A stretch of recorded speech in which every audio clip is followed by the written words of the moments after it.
This leader is provided to facilitate adjustment of focus.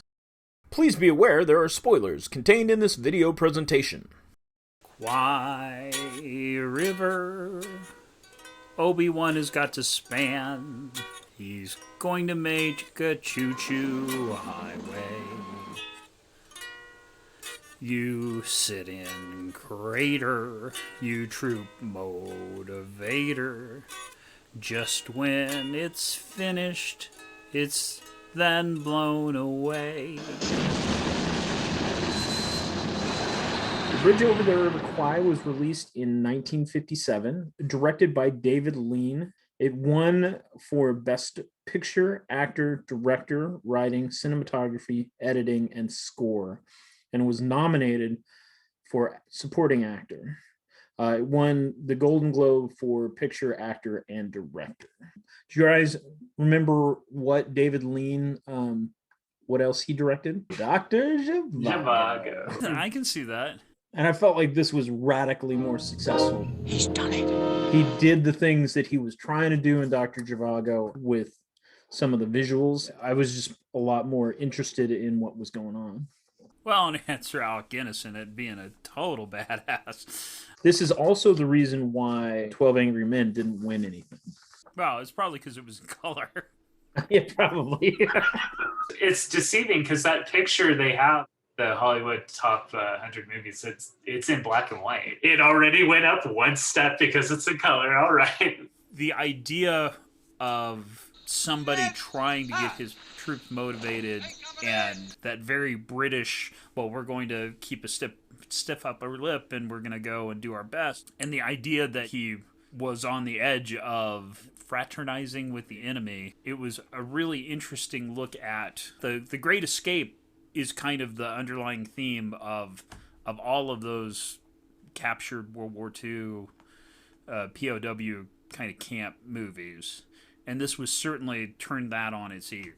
I know that this is based loosely off of history. That's the one thing I thought about the POWs that I didn't feel that it was as bad as it actually was. It was hard to get into this movie initially because I didn't know what was going on. The fact that they couldn't build the bridge correctly and they were actually sabotaging their own work so they couldn't build the bridge. And then all of a sudden, like Alec Guinness is like, hey, yo, you get in there and build that bridge. Must we work so well? Must we build them a better bridge than they could have built for themselves? If you had to operate on Saito, would you do your best or would you let him die?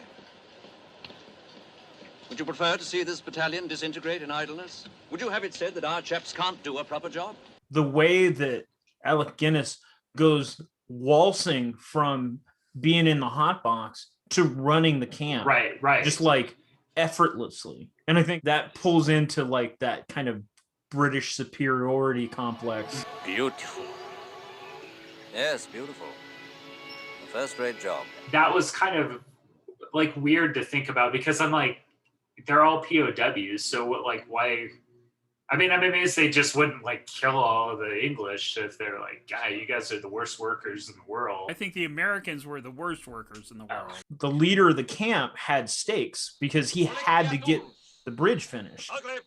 He couldn't just murder everybody, which I think was definitely on the table. And he was up against it, like he was going to have to kill himself.